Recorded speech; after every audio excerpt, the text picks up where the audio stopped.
Eres Alfa y Omega.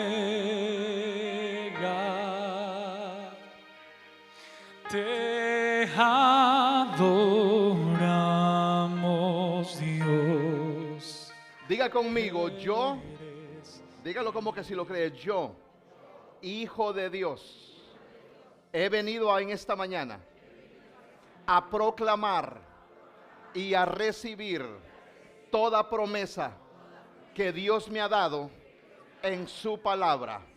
Los que traen Biblia físicamente quiero que la levanten, porque hoy vamos a hablar acerca del poder de la palabra de Dios. Yo les dije traigan Biblias físicas en esta mañana. Yo quiero que todos aquellos que traen Biblia la levanten alto y quiero que digan conmigo estas palabras. Este libro que está en mis manos es la mente de Dios revelada para mi vida y para mis hijos. Dígalo fuerte, este libro es el mapa por el cual Dios quiere que yo me guíe. Dígalo fuerte, en Él está la vida eterna.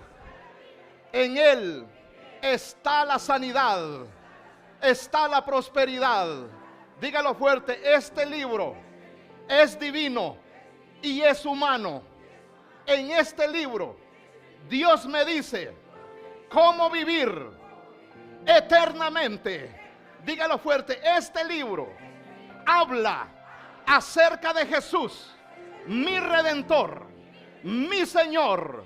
En este libro encuentro paz, salud, vida eterna, prosperidad. En Él está escrito cómo yo puedo vivir de gloria en gloria. Ay, Dios mío, de victoria en victoria. Este libro me dice que el Señor va delante de mí, peleando como poderoso gigante.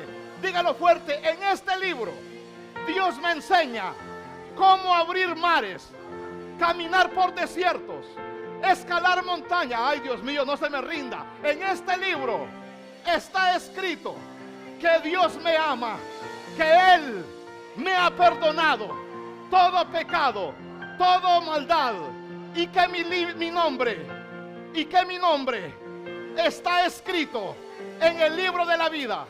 Dígalo fuerte, este libro no podrá ser destruido, no podrá ser vencido, porque este libro es la mente de Dios revelada para sus hijos. Diga conmigo, en la casa de Dios solo hay dos tipos de personas. Dígalo fuerte, los que están parados y los que están sentados. Regáleme 30 segundos, por favor. Dice la palabra de Dios en Apocalipsis capítulo 20, versículo 15 en adelante. Y se encontraron parados delante de Dios los grandes y pequeños, y estaban delante de su trono, y no se encontraron sus nombres escritos en el libro de la vida, y fueron entregados al lago de fuego. Pero en Efesios capítulo 2, versículo 7 dice que aquellos que están en Cristo Jesús están sentados con Él reinando en las alturas. Te tengo una buena noticia. Delante de nosotros hoy tú estás parado, pero delante de Dios tú ya estás sentado reinando con Cristo por la eternidad. Así es que mejor siéntate, porque estás también sentado reinando con Él. Gracias, mis hermanos de la alabanza. Póngame esto ya. Queremos honrar a nuestros hermanos de la fe y nuestros amigos que nos visitan por primera vez. ¿Habrá alguien aquí por primera vez que nos visite? Levánteme su mano, por favor. Queremos darle una fuerte y calurosa bienvenida. Bienvenido a la casa de Dios. Bienvenido, por favor, démosle un fuerte aplauso, iglesia, a la casa del Señor. Gloria a Dios. Vea usted esto, por favor. Es bien importante lo que le voy a decir. ¿Cuántos creen que Dios bendice? Ay, Dios mío. ¿Cuántos creen que Dios bendice? Levanta tu mano derecha y di conmigo: Señor, conviérteme en un cazador de oportunidades que ensanchen tu reino. ¿Me dicen amén? Recibí, hermanos, un correo de la co-host de de 99.9, la emisora cristiana aquí el miércoles en la noche, y me dice: Mario, tenemos una actividad el jueves. Le he escrito a muchos pastores y no han venido muchos. Pueden venir el viernes a la radio y estar conmigo. Yo dije yes. Hermanos, en London hay una gran cantidad de pastores que hablan mejor inglés que su servidor, que saben más Biblia que su servidor, que conocen más que su servidor, que tienen más de su servidor. Pero ¿sabes qué? Aquí no es ni del que quiere ni del que puede, sino del que Dios tiene misericordia. Levántale un aplauso al Señor, hermanos, porque Dios es bueno. Vamos a la palabra en esta mañana porque es lo que nos sustenta. Hemos titulado el mensaje de esta mañana: el poder de la palabra de Dios. Pablo dijo esto: porque no me avergüenzo del evangelio. ¿Por qué dice, iglesia? Porque es, diga conmigo, dunamis, poder de Dios. Hermanos, las iglesias que están creciendo, las iglesias que están avanzando y las iglesias que están, hermanos, impactando comunidades, son las iglesias que han regresado a la Biblia, que han regresado a la palabra de Dios. El día de hoy vamos a terminar el capítulo 1 del primer capítulo de la epístola de Pedro. ¿Qué nos enseñó este capítulo? Increíble las enseñanzas que nos dejó este capítulo. Primero, nos enseñó que la fuente de nuestra salvación es la Trinidad. Hace muchos domingos atrás miramos esto. Diga conmigo: el Padre llama. Dígalo fuerte: el Padre llama, el Hijo consuma y el Espíritu sella. Ve, en la Trinidad involucrada en tu salvación y en la mía. También aprendimos que las bendiciones de nuestra salvación es una esperanza viva. La esperanza viva es la resurrección de Cristo Jesús. También aprendimos cuáles son las pruebas de nuestra salvación. Y dice la palabra que todos vamos a ser probados. Explicamos en ese domingo que la palabra probar y tentar es la misma palabra en griego, dependiendo si usted cede o no. Ok. Hablamos también y aprendimos sobre los profetas del Antiguo Testamento y nuestra salvación, y ellos querían ver cuándo el Espíritu de Dios se iba a aparecer. También aprendimos sobre los ángeles y nuestra salvación, y dice Pedro que cosas en las cuales anhelan mirar los ángeles, que hoy nosotros las estamos viviendo. También aprendimos las demandas de nuestra salvación. Y Pedro dijo: ceñid los lomos de vuestro entendimiento. Y también aprendimos el tremendo costo de nuestra salvación. No con oro ni con plata, sino con la sangre preciosa del Cordero. Ahora bien, dijimos entonces el domingo pasado que Dios escogió un Cordero desde antes de la fundación del mundo. Y la sangre de Cristo tiene 3 efectos en nuestras vidas. Tiene mucho más, pero solamente menciono 3. 1, la sangre de Cristo tiene el poder del perdón. Dice la palabra de Dios que sin remisión, sin derramamiento de sangre, no hay perdón de pecados. Segundo, hablamos de la sangre de Jesús, tiene el poder de la santificación. Estábamos el día viernes desde las 5 de la tarde hasta las 10 de la noche, y ayer desde las 9, desde las 10 de la mañana hasta las 6 de la tarde en un seminario que se llama Celibre. ¿Y saben lo que realmente aprendimos en ese seminario? Hermanos, de que Cristo ya lo hizo todo por nosotros en la cruz del Calvario. Nosotros simplemente tenemos que seguir las instrucciones. También hablamos que la sangre de Jesús tiene el poder de la comunión. Tiene el poder de estar conectados con nuestro Señor Jesucristo. Ahora, esa conexión es lo que nos da vida. ¿Me dicen amén? Yo no sé si ustedes se dieron cuenta la semana pasada lo que pasó en Alaska Airlines. Iba este avión de Alaska a otro estado de Estados Unidos, y iba un piloto dentro del avión. No estaba activo, estaba como pasajero.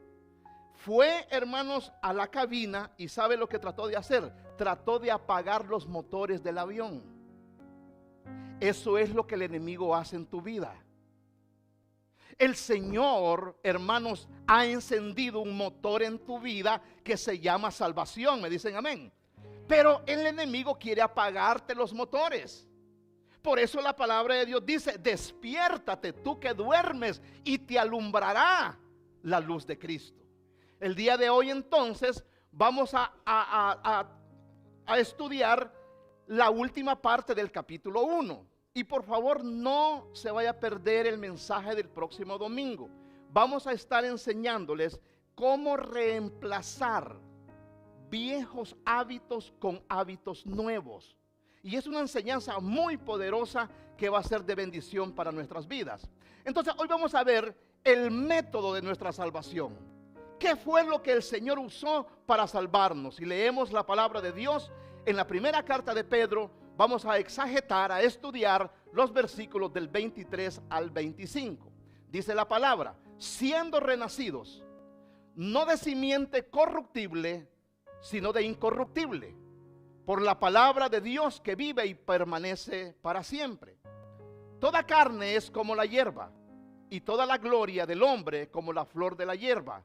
La hierba se seca y la flor se cae, mas la palabra del Señor permanece para siempre. Y esta es la palabra que por el evangelio os ha sido anunciada. Se lo traigo en otra traducción y dice: Dios les ha cambiado su modo de vida o su modo de vivir. Es como que si ustedes hubieran nacido de nuevo, no de padres humanos que finalmente mueren, sino gracias al mensaje de la palabra de Dios. Y es que este mensaje da vida y nada puede destruirlo.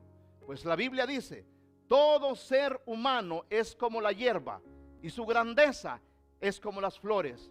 La hierba se seca y las flores se caen. El día de ayer, hermanos, tuvimos que despedir ahí en el atrio a una muy buena amiga de nosotros. La conocemos desde años. El mes pasado mis hijos y yo estuvimos en la casa de ella y jugamos y le llevamos una sopa que a ella le gustaba bastante y nos enseñó los cuadros que ella hacía, las manualidades.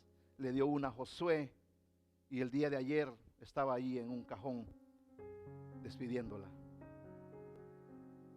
La hierba, los árboles, tu plata, tus carros, tu casa, tus títulos, tus anhelos, tus deseos pasarán.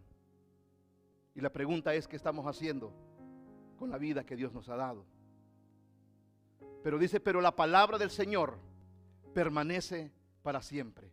Y esa palabra es la buena noticia que el Señor Jesucristo nos ha enseñado. Versículo 23 entonces lo exagetamos y dice: siendo renacidos. Y aquí viene, ¿qué es el nuevo nacimiento?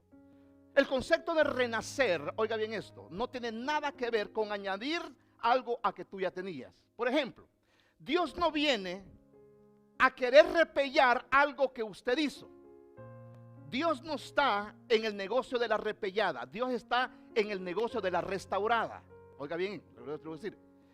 Una de las cosas que nosotros muchas veces malinterpretamos, y por eso es que hay mucho cristiano estancado, mucho cristiano decaído, mucho cristiano deprimido, es por el hecho que no hemos entendido el concepto del nuevo nacimiento.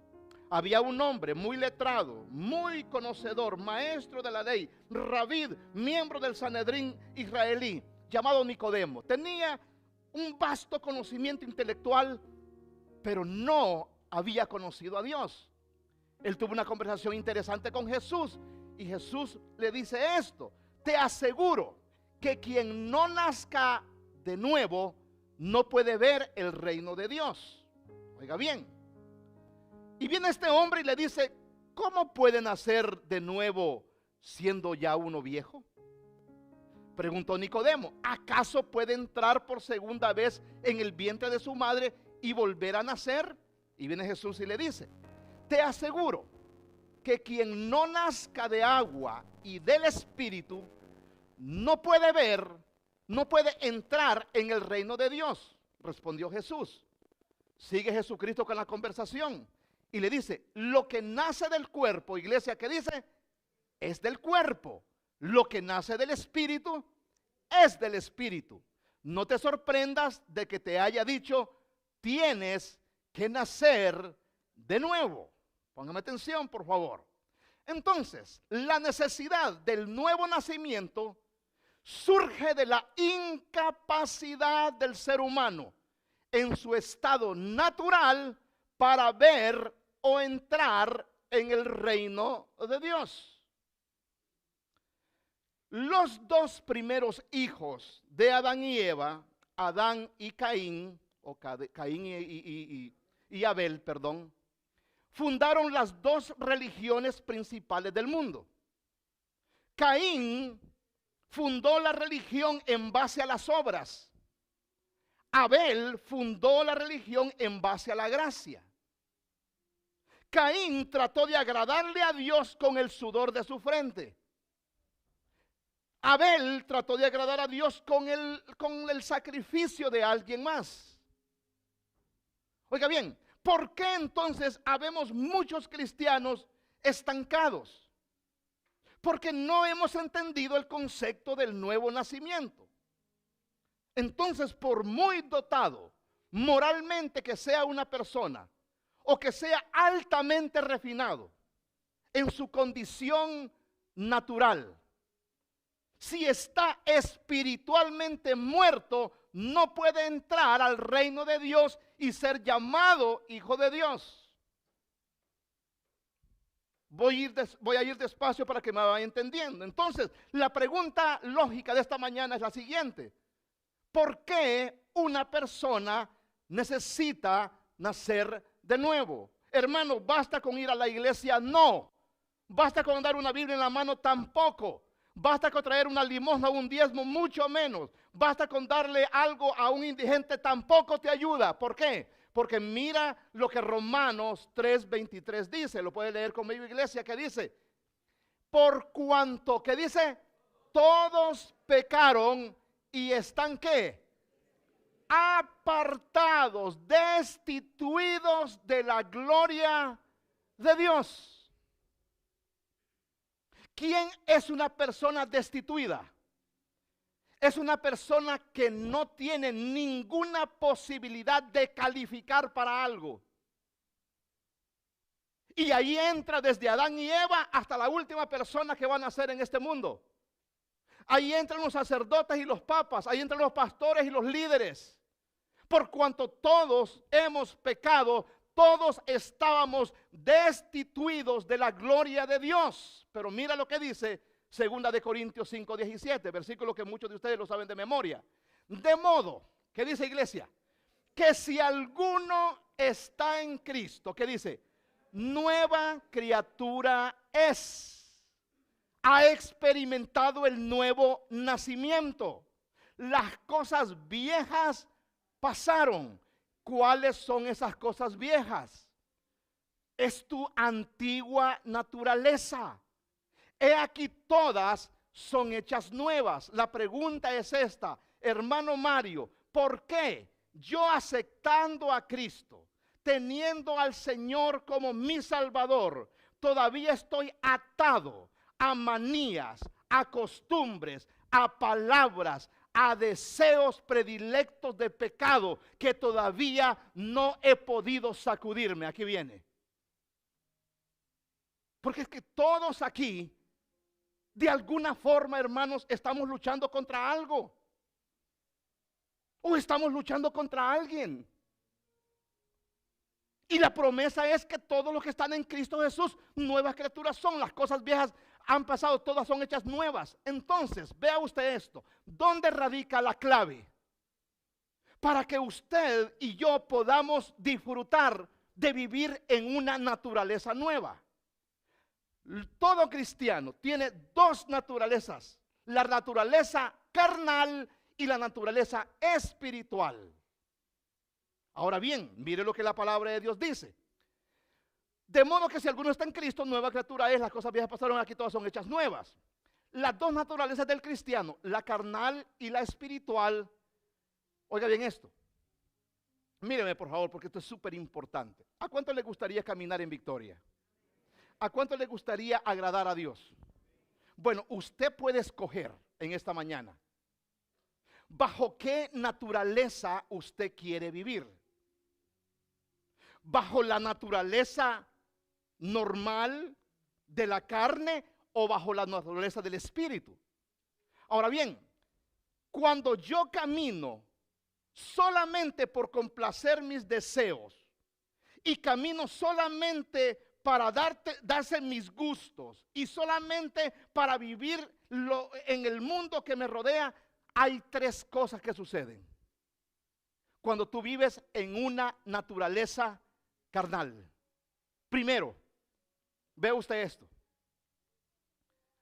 Ayúdame por favor.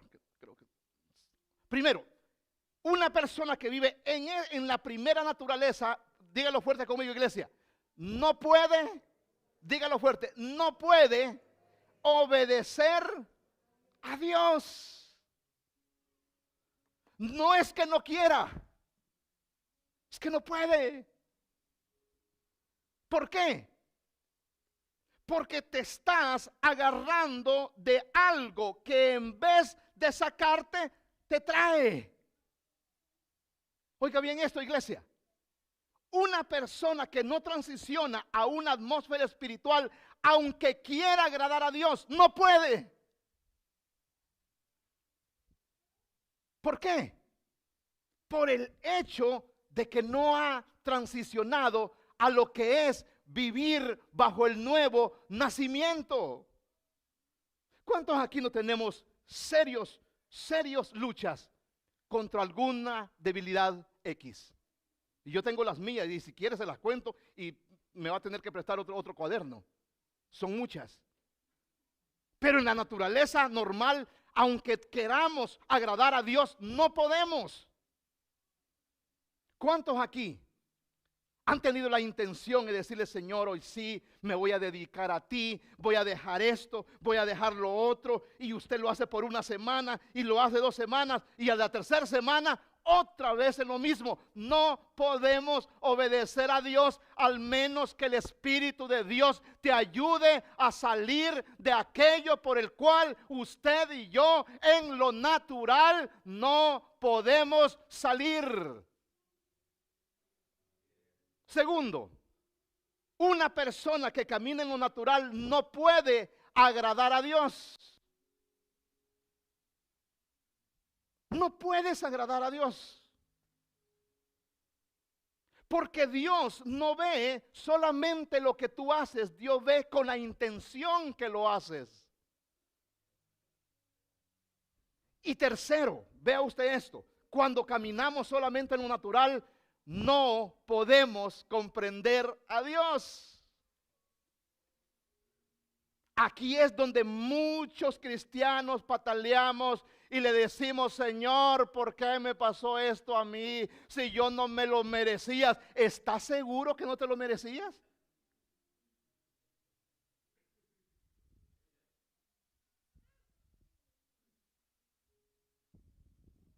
Y pregúntese esto, iglesia.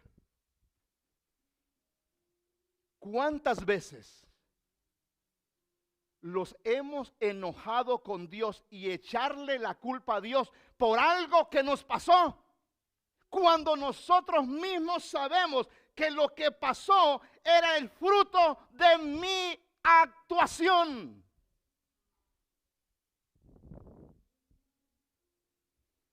Usted sabe lo que pasó en Maine hace unos días.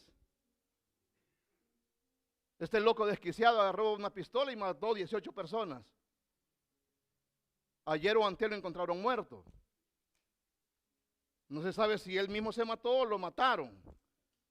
Pero él sabía que si lo agarraban con vida, lo iban a matar anyway. Entonces él mismo lo hizo. ¿Cuántos de nosotros realmente, hermanos, no comprendemos lo que nos está pasando? ¿Por qué? Porque no estamos en sintonía con Dios. No me busque a Dios en AM cuando está en FM, ni me busque a Dios en negro cuando está en color. Entonces, hermano Mario, ¿cómo puedo yo transicionar a esa atmósfera? Mira lo que dice la palabra de Dios. ¿Lo puede leer conmigo, iglesia?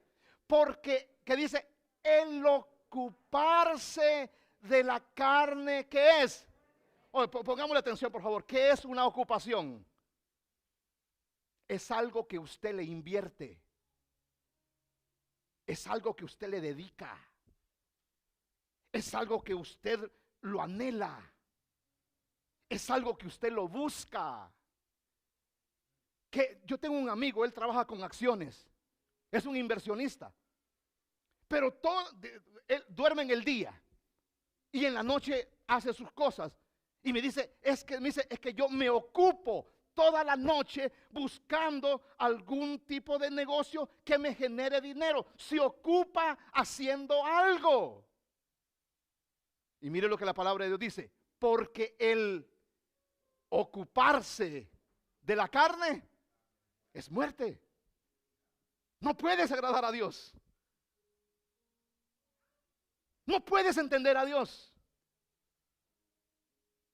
Mucha gente dice, ay hermano, mire, ese Job era un tonto, era un loco. Mire, todo lo que le pasó, le mataron a sus hijos, le quitaron todas sus vacas, sus casas la destruyeron. Y todavía Job dijo, bendito sea Jehová. Él es el que dio y Él es el que quitó. Bendito sea su nombre por los siglos de los siglos. ¿Qué era Job? Un hombre espiritual, porque Dios es el que te da y Dios es el que te quita, y al final del día, bendito sea su nombre por los siglos de los siglos.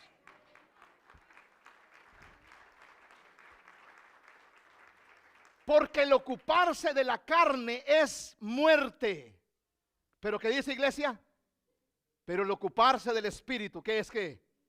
Es vida y paz, por cuanto los designios de la carne son enemistad contra Dios, porque no se sujetan a la ley de Dios, Él tampoco pueden. Y si los que viven según la carne no pueden, ¿qué dice? Agradar a Dios. Entonces, vea usted esto. En contraste con nuestra naturaleza humana, que está viciada, que tiene una cantidad de cosas, tenemos la otra opción, iglesia. La opción de vivir en el Espíritu. La opción de buscar las cosas espirituales. ¿Usted qué está haciendo en esta mañana? Está viviendo en el Espíritu, está en la casa de Dios. ¿Qué va a ir a hacer en la tarde? Usted escoge si va a seguir siguiendo en el Espíritu o no. Pero mire lo que dice Colosenses 3:10. ¿Qué dice, iglesia? Revestidos ¿de qué? Del nuevo, el cual conforme a la imagen del que lo creó, se va, ¿qué dice, iglesia? Renovando hasta el conocimiento pleno. Efesios, vestidos del nuevo hombre, creado según Dios en la justicia y santidad de la verdad. Y Pedro dice, por la palabra de Dios que vive y permanece para siempre. Ahora bien, ¿por qué le titulamos este mensaje 10? El poder de la palabra de Dios. Porque hay 10 características que hace de este libro un libro único. Y no las voy a explicar, pero quiero que usted se emocione cada vez que yo las mencione. Primero, la Biblia es divina. ¿Cuántos me dicen amén? Fue inspirada por Dios. La palabra que se usa en griego ahí es la palabra theoneutos. La Biblia fue respirada por Dios. Pero aparte que la Biblia es divina, también la Biblia es humana. Fue escrita por seres humanos, inspirados, revelados y guiados por el Espíritu de Dios. También la Biblia, iglesia, es histórica. Aunque no es un libro de historia, aquí se habla de reinos y se habla de reyes, se habla de naciones y se habla de ciudades, se habla de lugares geográficos y de lugares antropológicos. También la Biblia es espiritual. Este libro es el manual por el cual la iglesia vive, por el cual la iglesia respira, por el cual la iglesia camina. Hermanos, este libro muchas personas lo han querido usar para hacerse ricos materialmente, y sí lo han logrado. Hay personas que lo usan, hermanos, como una terapia en sus sesiones. Pero te tengo una noticia: este libro puede servir para mucho, pero este libro en su esencia es un libro espiritual, porque aquí está revelada la mente de Dios a través de nuestro Señor Jesucristo. La Biblia es un libro espiritual. También, iglesia, la Biblia es un libro práctico. Aquí podemos nosotros fácilmente salir del problema que tú te encuentras. ¿Cuántas personas en estos momentos de escasez económica?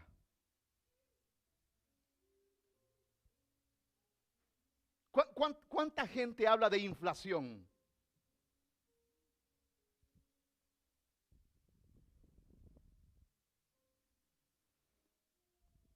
Las personas que cumplen con lo establecido de Dios en el reino en cuanto a la economía, no tienen inflación en sus vidas.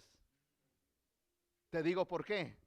Porque mi Dios suplirá todas sus necesidades de acuerdo a sus riquezas en gloria. Es mejor dar que recibir. Traed todos los diezmos al alfolí y no haya escasez en mi casa. Dice la palabra de Dios: deleítate en Jehová y Él te concederá las peticiones de tu corazón. Reconócelo en todas tus veredas y Él enderezará tus caminos y llenará el mosto de tu casa. ¿Cuántas personas, si solamente obedecieran un poquito de este libro, no estuviéramos en los problemas que hoy estamos?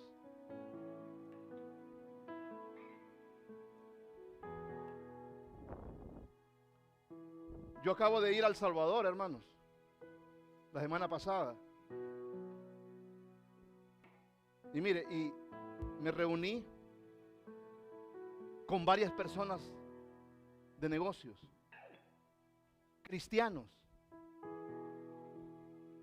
de negocios. Bueno, hermano, yo ando un teléfono todo quebrado usted. Y ellos el flip, el último. Y me dice: pastor, me dice, ¿qué traes de Canadá? No, le dije, yo lo dejé en la casa. ¿Y qué le puedo enseñar ese quebrado a usted? Me dice uno de ellos: pastor, me dice, vamos a la casa. Y ya lo fuimos a la casa de él. En El Salvador hay una colonia que se llama la colonia Escalón. Está en lo más alto de la ciudad. Y yo entro en la casa y me quedo con la boca abierta. Toda la ciudad es el balcón de él. Y yo aquí estoy nevado y quejándose. Hermano, es que no es el lugar donde estás, es la obediencia de tu corazón que te tiene como estás. Y la Biblia es espiritual y es práctica, iglesia, pero también la Biblia se autointerpreta. La Biblia es doctrinal, la Biblia es teológica, pero también la Biblia es cristológica y escatológica. Quiere decir que no se trata de Israel invadiendo Beirut o destruyendo a Hamás. No se trata de Irán involucrándose en el conflicto. No se trata de que China y Rusia le van a ayudar a Irán. Se trata que el plan profético de Dios se está cumpliendo y a la trompeta final el Señor vendrá por su iglesia y los que murieron resucitarán primero. Luego los que hayamos quedado seremos, ay Dios mío, seremos arrebatados para estar con Cristo en la eternidad. Este libro es el mapa de su vida. Léalo. En él encontrará lo que usted anda buscando. Pongámonos de pie, iglesia, por favor. El poder de la palabra, me dicen amén, iglesia. ¿A cuánto le gustaría que nuestra iglesia fuera la iglesia de la palabra de Dios? Ahí tenemos Biblias, hermanos, y buenas Biblias. Volvamos otra vez a la Biblia. Esto, digiéralo, léalo y créalo. Y Dios bendecirá su tierra, su mosto.